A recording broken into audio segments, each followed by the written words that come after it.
Bismillahirrahmanirrahim. Assalamualaikum warahmatullahi wabarakatuh. Hamdan wa syukran lillah, wassalatu wassalamu ala sayyidil mursalin wa ala alihi wa ashabihi ajma'in. Inna fatahna laka fatham mubina liyaghfira laka Allahu ma taqaddama min dhanbika wa ma ta'akhkhar wa yutimma ni'matahu 'alayka wa yahdiyaka siratan mustaqima wa yansuraka Allahu nasran 'aziza. Laqad ja'akum rasulun min anfusikum azizun 'alaihi ma anittum harisun 'alaikum bil mu'minina raufur rahim. Fa in tawallaw faqul hasbiyallahu la ilaha illa hu alaihi tawakkaltu wa huwa rabbul arsyil azim. Innallaha wa malaikatahu yusholluna 'alan nabi ya ayyuhalladzina amanu shallu 'alaihi wa sallimu taslima. Hadirin kiram, bapak-bapak, ibu-ibu, adik-adik yang alhamdulillah insyaallah dirahmati oleh Allah Subhanahu wa taala. Kita bersyukur pada Allah karena sampai di malam 27 ini atau malam 28 kita masih tetap istiqomah dalam melaksanakan perintah yang diperintahkan oleh Allah Subhanahu wa taala, yakni melaksanakan ibadah puasa dan melaksanakan salat Isya berjamaah serta salatul lail atau salat tarawih. Mudah-mudahan ini akan menjadi wasilah kita untuk dapat ditempatkan di surganya Allah Subhanahu wa taala. Hadirin, kalau kita lihat dalam spektrum umum,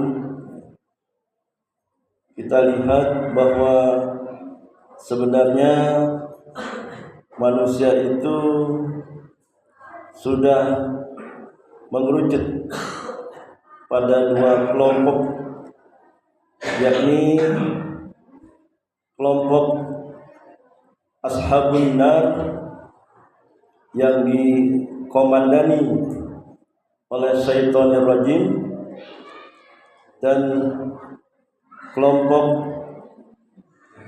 ashabul jannah yang tentu dikomandani oleh malaikat Allah Subhanahu wa taala.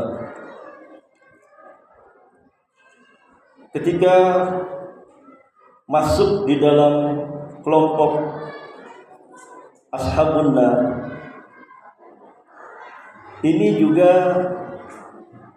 ada peraturan, ada syarat-syarat untuk masuk di dalam kelompok ashabun nar. Bayangkan ketika masuk dalam kelompoknya ahli neraka saja ada aturannya, yakni aturannya itu fi maksiatillah. Artinya kita harus bermaksiat kepada Allah Subhanahu wa taala. Karena kalau kita tidak bermaksiat, itu dalam kelompok ahlun nar itu nanti ditendang itu.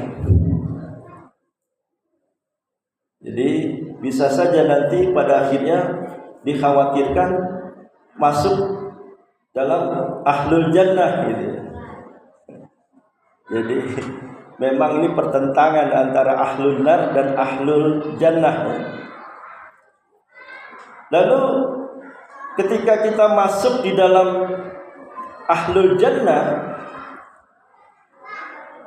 tentu kita juga harus mengikuti aturan-aturan dan persyaratan-persyaratan yang ada di dalam ahlul jannah.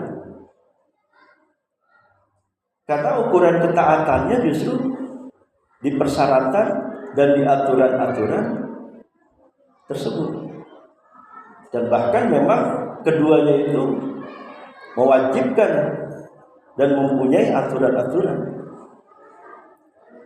Nah, aturan-aturan ini yang wajib kita laksanakan untuk masuk ke dalam kelompok itu.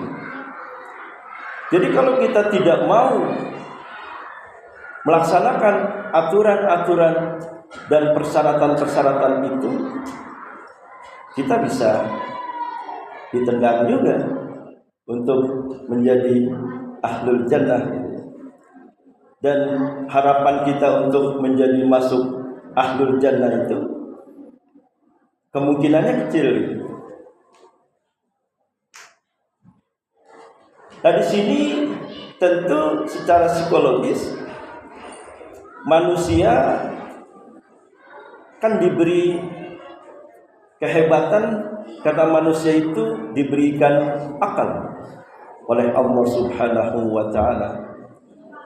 Sehingga pada akhirnya itu manusia itu yang memilih jalan yang mana nih sebetulnya yang mau ditempuh gitu. Kelompok mana kita mau menempatkan diri kita ini gitu. Kita mau menempatkan diri kita ke ahlul nar atau kita mau menempatkan diri kita ke ahlul jannah gitu, ashabul jannah gitu ya. Ya tentu karena kita mempunyai akal ini, kita bisa menempatkan yang terbaik. Dan saya yakin, seyakin-yakinnya bahwa kita yang sudah masuk di dalam masjid ini pasti berkeinginan untuk masuk ke dalam ashabul jannah. Nggak mungkin juga kita mau masuk ashabun nar gitu ya.